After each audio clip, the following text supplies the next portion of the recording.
Assalamualaikum warahmatullahi wabarakatuh. Channel ini membahas tentang dimensi sejarah Indonesia. Materi video ini diambil dari berbagai sumber. Buang energi negatif dan ambil sisi positifnya.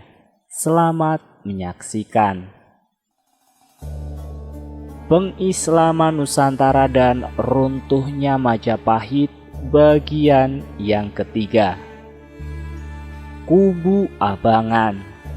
Seorang ulama berdarah Majapahit yang lahir di Kadipaten Tuban yang sangat dikenal di kalangan masyarakat Jawa, yaitu Sunan Kalijogo, mati-matian membendung gerakan militansi Islam.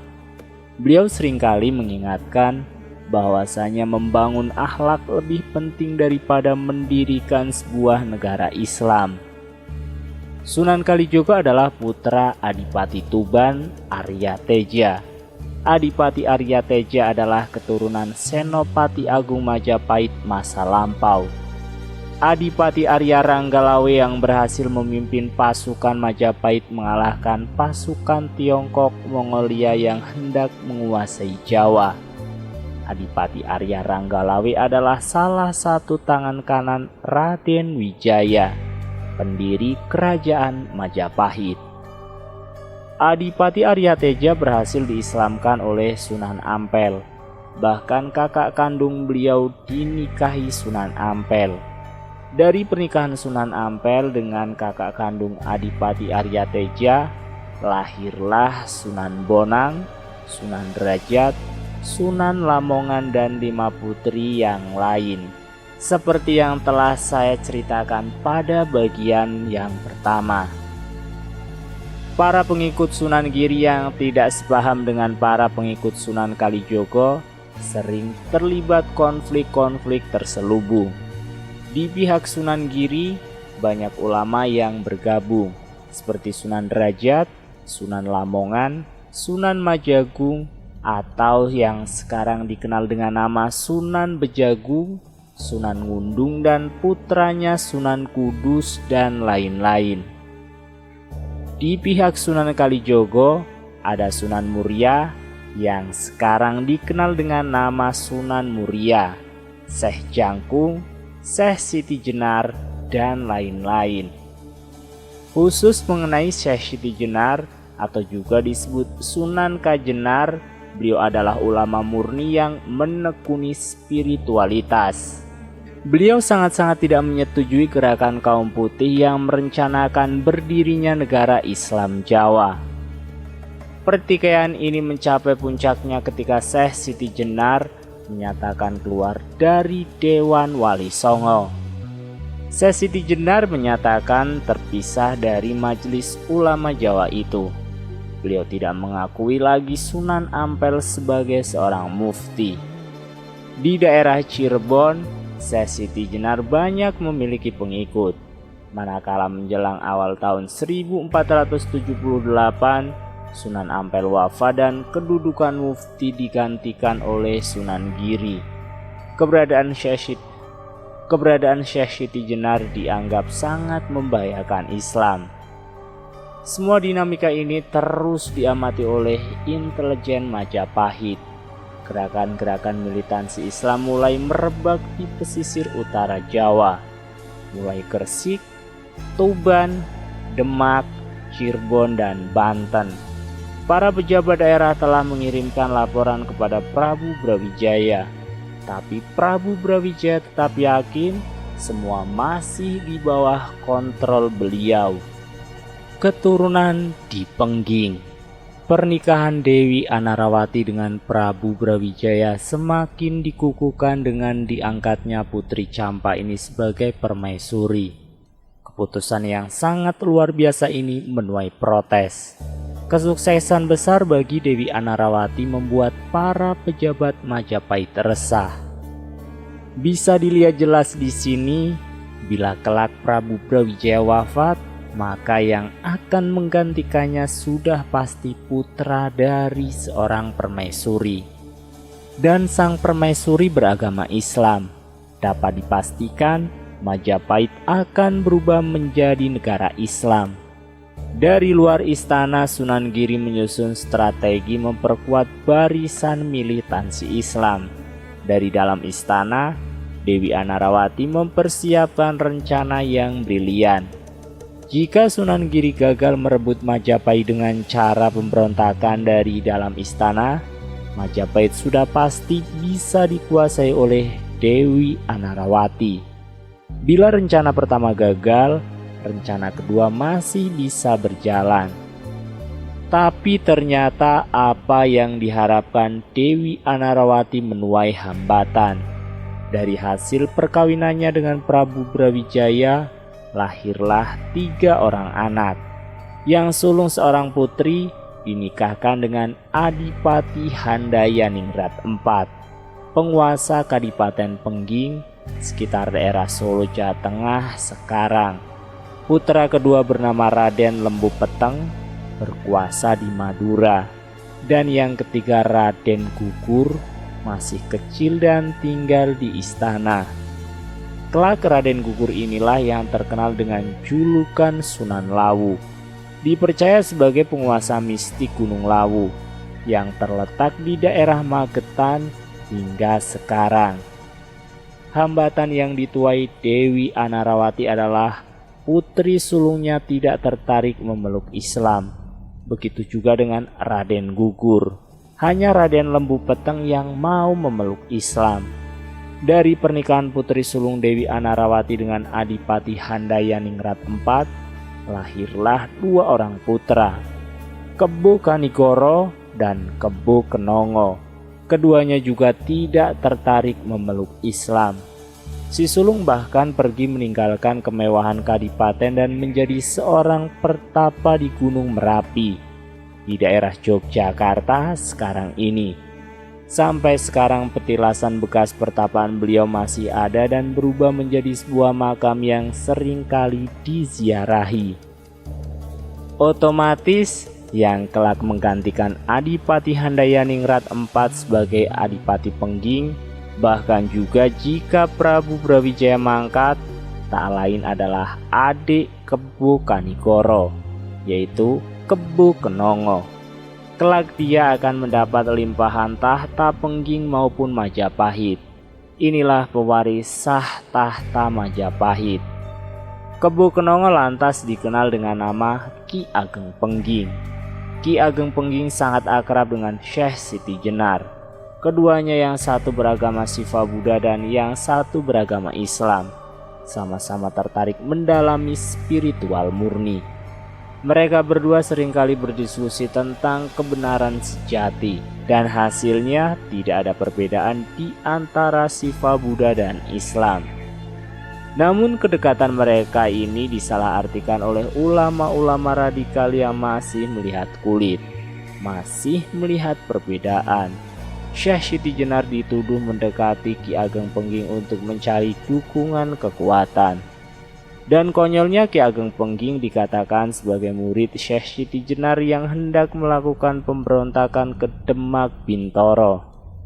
Padahal Ki Ageng Pengging tidak tertarik dengan tahta, walaupun sesungguhnya memang benar bahwa beliaulah yang lebih berhak menjadi Raja Majapahit kelak ketika Majapahit berhasil dihancurkan oleh Raden Patah, dan juga Ki Ageng Pengging bukanlah seorang muslim. Beliau dengan Syekh Siti Jenar hanyalah seorang sahabat spiritual. Hubungan seperti ini tidak akan bisa dimengerti oleh mereka yang berpandangan dangkal. Ki Ageng Pengging dan Syekh Siti Jenar adalah seorang spiritualis jati. Kelak setelah Majapahit berhasil dihancurkan para militan Islam, 2 orang sahabat ini menjadi target utama untuk dimusnahkan. Baik Syekh Siti Jenar maupun Ki Ageng Pengging gugur karena korban kepicikan. Dan nama Ki Ageng Pengging dan Syekh Siti Jenar dibuat hitam. Sampai sekarang nama keduanya masih terus dihakimi sebagai 2 orang yang sesat di kalangan Islam. Namun bagaimanapun juga, keharuman nama keduanya tetap terjaga di kisi-kisi hati tersembunyi masyarakat Jawa. Walaupun tidak ada yang berani menyatakan kekagumannya secara terang-terangan. Sungguh ironis. Dari Ki Ageng Pengging inilah lahir seorang tokoh terkenal di Jawa, yaitu Mas Karebet atau Jaka Tingkir, dan kelak menjadi Sultan Pajang setelah Demak hancur dengan gelar Sultan Adiwijaya. Keturunan Ditarub. Dikisahkan secara vulgar, suatu ketika Prabu Brawijaya terserang penyakit Raja Singa atau sifilis. Para tabib istana sudah bekerja keras berusaha menyembuhkan beliau, tapi penyakit beliau tetap membandel. Atas inisiatif beliau sendiri, setiap malam beliau tidur di area pura keraton, memohon kepada Mahadewa agar diberi kesembuhan. Dan konon, setelah beberapa malam beliau memohon, suatu malam beliau mendapat petunjuk sangat jelas. Dalam keheningan meditasinya, lama-lamat beliau mendengar suara, "Jika engkau ingin sembuh, nikahilah seorang pelayan wanita berdarah Wandan. Dan inilah kali terakhir engkau boleh menikah lagi." Mendapat wisik yang sangat jelas seperti itu, Prabu Brawijaya termangu-mangu, dan beliau teringat di istana ada beberapa pelayan istana yang berasal dari daerah Wandan atau Bandanira di daerah Sulawesi. Keesokan harinya beliau memanggil para pelayan istana dari daerah Wandan. Beliau memilih yang paling cantik. Ada seorang pelayan dari Wandan bernama Dewi Bondri Cemara yang sangat cantik. Diambillah dia sebagai istri selir. Di kemudian hari Dewi Bondri Cemara dikenal dengan nama Dewi Wandan Kuning. Begitu menikahi Dewi Wandan Kuning dan setelah melakukan senggama beberapa kali, penyakit sang Prabu berangsur-angsur membaik. Namun sang Prabu merasa perkawinannya dengan Dewi Wandan Kuning harus dirahasiakan, karena apabila kabar ini terdengar sampai ke daerah Wandan, pasti para bangsawan Sulawesi merasa terhina oleh sebab sang Prabu bukannya mengambil salah seorang putri bangsawan Wandan, tapi malah mengambil seorang pelayan. Dewi Wandan Kuning mengandung, hingga akhirnya melahirkan seorang anak laki-laki. Putra ini lantas dititipkan kepada kepala urusan sawah istana, Ki Jurutani. Waktu itu istana memiliki areal pesawahan khusus yang hasilnya untuk dikonsumsi oleh seluruh kerabat istana. Anak ini diberi nama Raden Bondan Kejawen atau Bondan perubahan dari kata Wandan. Kejawen berarti yang telah berdarah Jawa. Raden Bondan Kejawen dibesarkan oleh Ki Jurutani, dan manakala sudah berangsur dewasa, atas perintah sang Prabu, Raden Bondan Kejawen dikirimkan kepada Ki Ageng Tarub, seorang pandito Siva yang memiliki asrama di daerah Tarub atau sekitar Purwodadi, Jawa Tengah sekarang.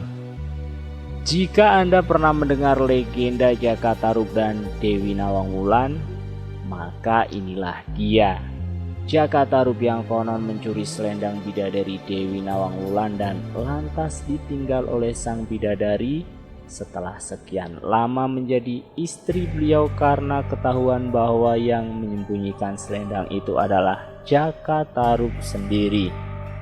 Saya tidak akan membedah simbolis legenda ini di sini karena tidak sesuai dengan topik yang saya bahas. Jaka Tarub inilah yang lantas dikenal dengan nama Ki Ageng Tarub. Menginjak dewasa, Raden Bondan Kejawen dinikahkan dengan Dewi Nawangsi, putra tunggal Ki Ageng Tarub, dan kelak Raden Bondan Kejawen akan bergelar Ki Ageng Tarub II. Dari hasil perkawinan Raden Bondan Kejawen dengan Dewi Nawangsi, lahirlah Raden Getas Pandawa. Raden Getas Pandawa lahirlah Ki Ageng Selo yang hidup sejaman dengan Sultan Trenggono, Sultan Demak ketiga. Ki Ageng Selo inilah tokoh yang konon bisa memegang petir sehingga menggegerkan seluruh Kesultanan Demak. Atau simbolisasi lagi, kapan-kapan akan saya ulas.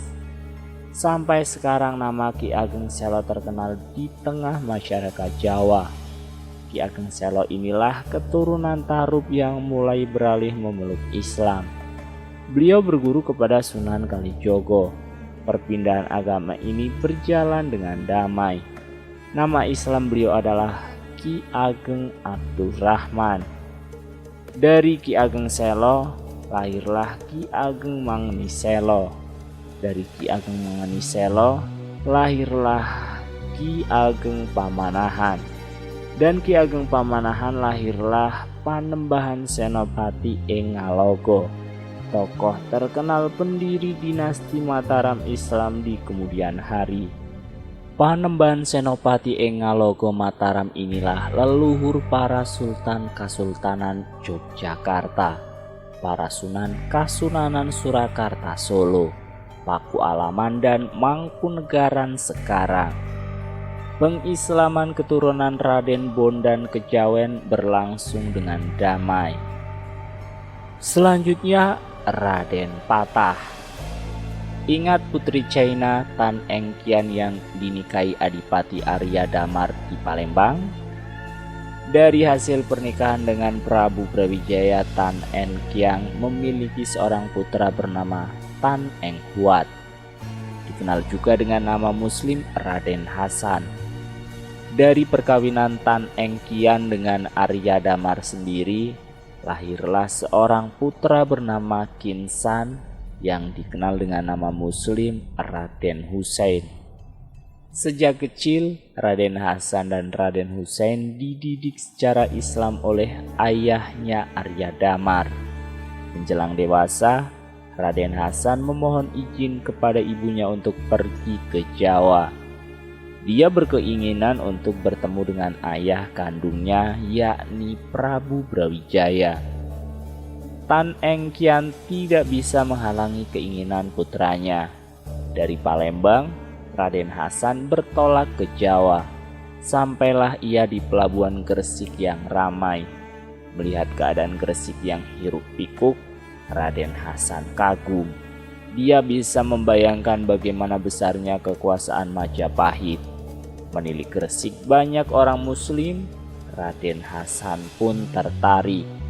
Dan dengar-dengar ada pesantren besar di sana, yakni pesantren Giri. Raden Hasan memutuskan untuk bertandang ke Giri. Bertemulah ia dengan Sunan Giri. Sunan Giri senang melihat kedatangan Raden Hasan setelah mengetahui dia adalah putra Prabu Brawijaya yang lahir di Palembang. Sunan Giri seketika melihat sebuah peluang besar. Di Giri, Raden Hasan memperdalam keislamannya. Di sana Raden Hasan mulai tertarik dengan ide-ide kekhalifahan Islam. Di sana Raden Hasan mulai tertarik dengan ide-ide kekhalifahan Islam, dan militansi Raden Hasan mulai terbentuk. Ada kesepakatan pemahaman antara Raden Hasan dengan Sunan Giri.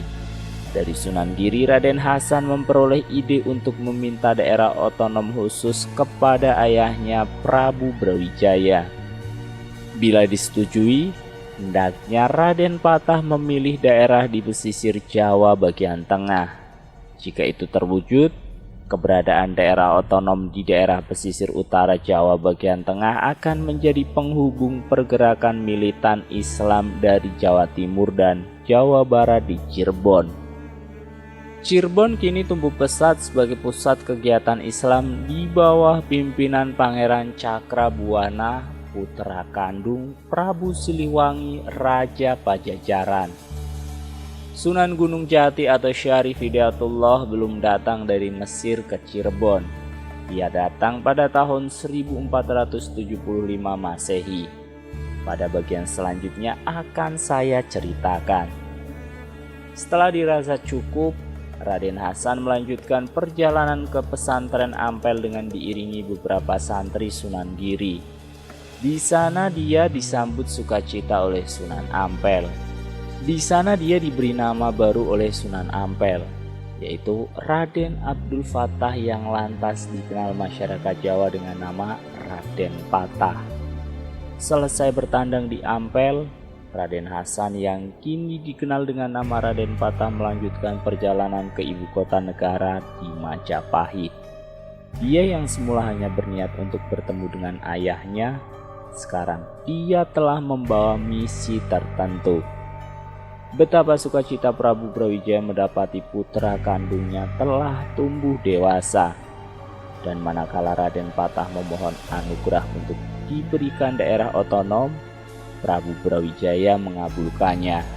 Raden Patah meminta daerah pesisir utara Jawa bagian tengah.